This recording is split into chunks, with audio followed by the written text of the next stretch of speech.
Welcome to DLA Dialogues, From Factory to Foxhole, the podcast where we dive into the heart of DLA's mission and mindset. I'm your host, Jake Boyer. Today, we're exploring a facet of DLA many don't often think of, how the nation's Logistics Combat Support Agency supports more than just the warfighter, but also the whole of government. Joining me is Jake Swantkowski, Division Chief for the Whole of Government Support Division. Jake, thanks for coming on the pod. Glad to be here, Jake. Off the top, can you just introduce yourself to our listeners? Who are you, what's your background, and what brought you to the Whole of Government Support Division? So I came to DLA about a year ago from a 30-year career as a logistician in the Army, both in uniform and as a civilian. I went through a program in 2022 called the Defense Senior Leader Development Program. And as part of the second phase of that, I was asked to find a great place for me to develop my skills as a sustainment professional. And I chose DLA due to the fact that it is the only agency that engages in complex, global, multinational, and interagency sustainment. That's an interesting transition from 30 years into the Army over to the Defense Logistics Agency, I have to say. So welcome. We're glad we have you. Just to start off, some of our listeners and viewers may not be familiar with the Whole of Government Support Division. Tell me a little bit about your team. So the team is comprised of 15 individuals who are all focused on customer-facing engagements and relationships with a number of customers that not only span interagency across the government, but also interdepartmental inside the Department of War. The name Whole of Government doesn't really lend itself to the casual observer to say what it is that we do.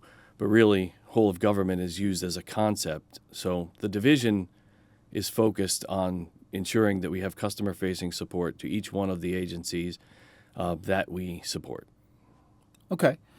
So why is DLA, a combat support agency, supporting beyond just warfighters?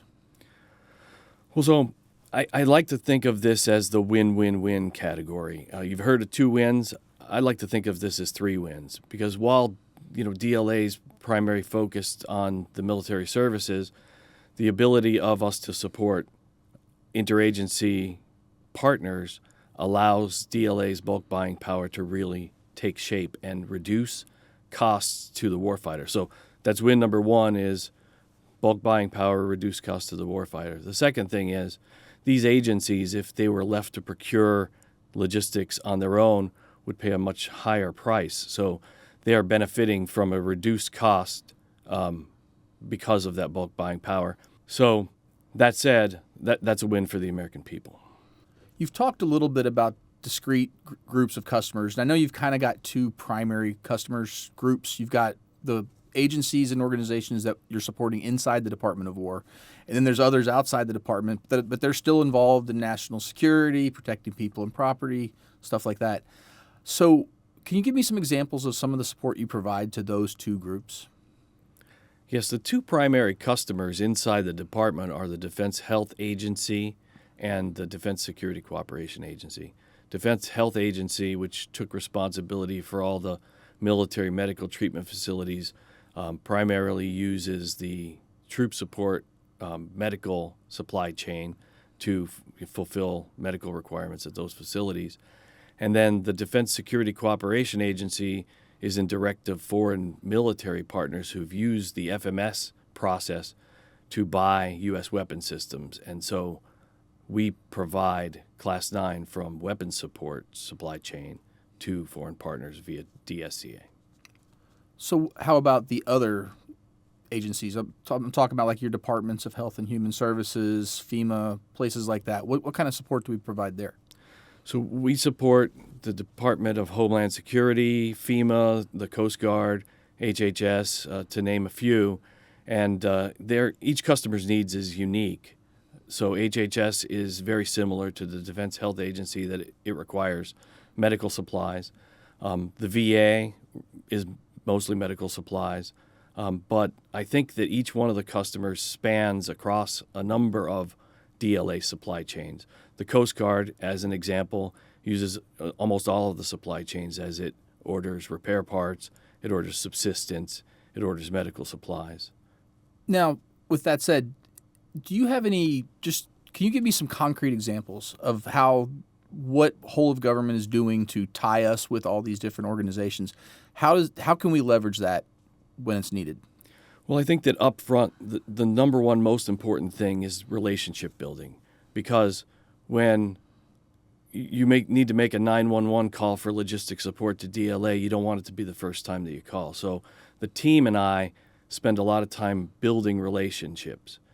So that way, when somebody needs us in a hurry, it's a quick phone call. And an example that we just received was our Coast Guard L&O received a call from the Coast Guard to say, we need some emergency rations and water in an austere location that DLA normally doesn't support.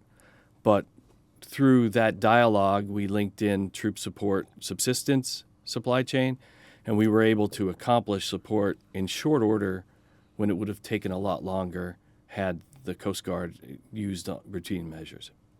Any other examples? One I'd like to highlight is that we were recently contacted by the White House Task Force in support of the FIFA World Cup that's taking place in a number of states this summer.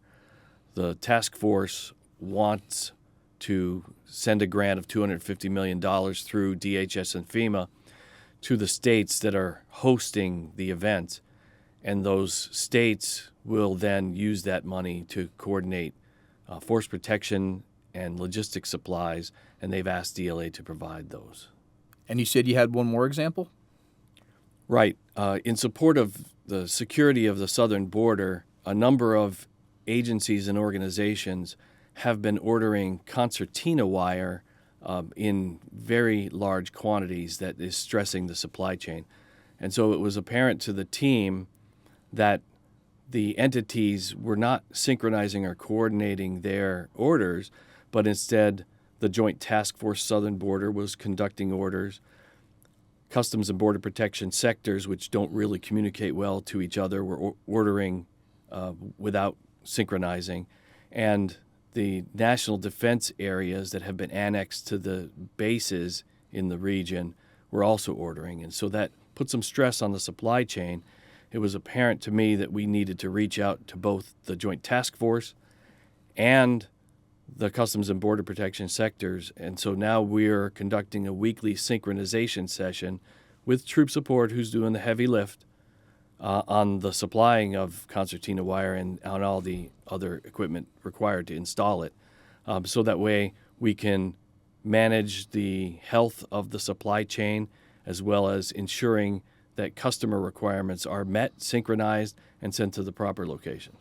That's a great win that really shows the value of you and your team. Well, before we wrap up, there's a series of rapid-fire questions I like to ask at the end of these things, and we call it the lightning round.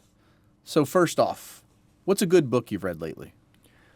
Well, we recently moved, and while I was unpacking a couple of boxes in the garage to make space, I actually discovered 3 old gems that I had in hard copy, since no one reads hard copy books anymore. And they are Freakonomics, I'm rereading it, Outliers, and my all-time favorite, The Goal by Eli Goldratt. I'm going to have to check that one out. I love the first 2. Now, what's your superpower, Jake? I'd like to think that I'm a great teammate. And I'm not only a great teammate, or at least try to be a great teammate to people that I consider my peers, but also to those who I serve with on the team. Okay. On the other side of that, if we're going to learn, we have to know what our weaknesses are. So you told us your superpower. What's your kryptonite? Telework. Telework for you or telework for everybody? Thanks for the clarifying question. It's telework for me. I get so much more done in a direct setting when I'm in place. So number 1 is in person, number 2 is on the phone, number 3 is on a video screen. So telework, I feel that I get so much more done in person. Okay.